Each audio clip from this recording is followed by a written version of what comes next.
Now, this is a very serious document coming from the police. Firstly, it is illegal. The property in the body of Sugumar is with the family. The police have no right and the government has no right to seize the body. Secondly, the government knows very well that we are still trying to get an independent pathologist to carry out the second post-mortem.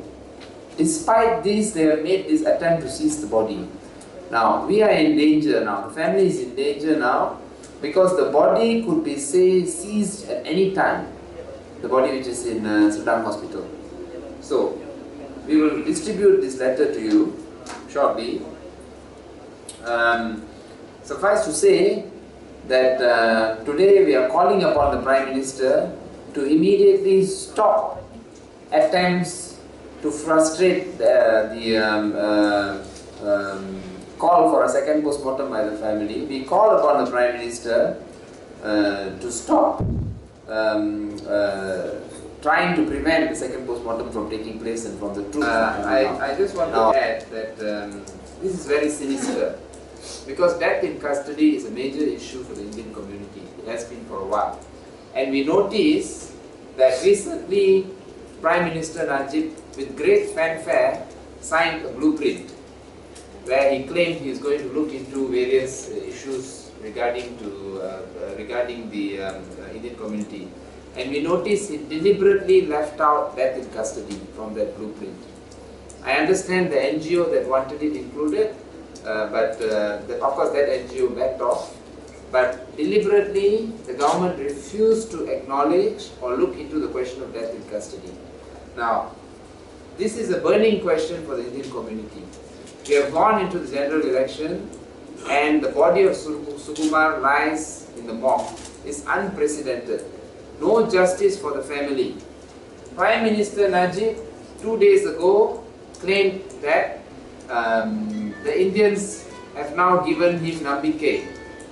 And this is the way that Najib is showing his nambike.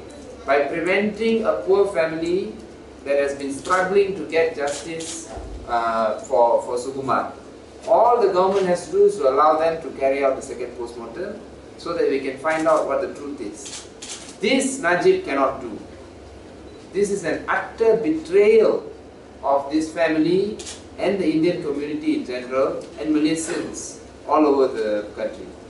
Okay, so we call upon the Prime Minister not to seize the body as the government has threatened using the police, and instead again we call upon the Prime Minister to lift the ban on Dr. Pontit Rojanasunon from Thailand from coming to Malaysia to carry out the second post-mortem.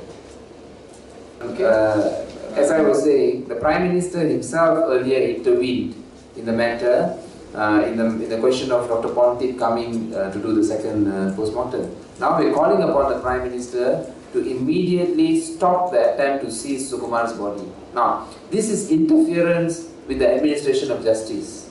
This is interference with an attempt to find out the truth about Sugumar's death. It's very serious.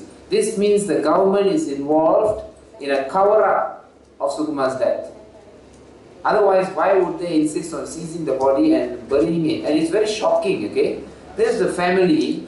The family is entitled to carry out the final rites.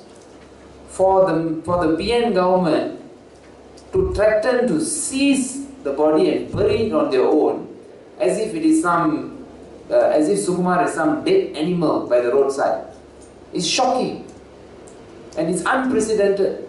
I've never heard of any government making such a threat before.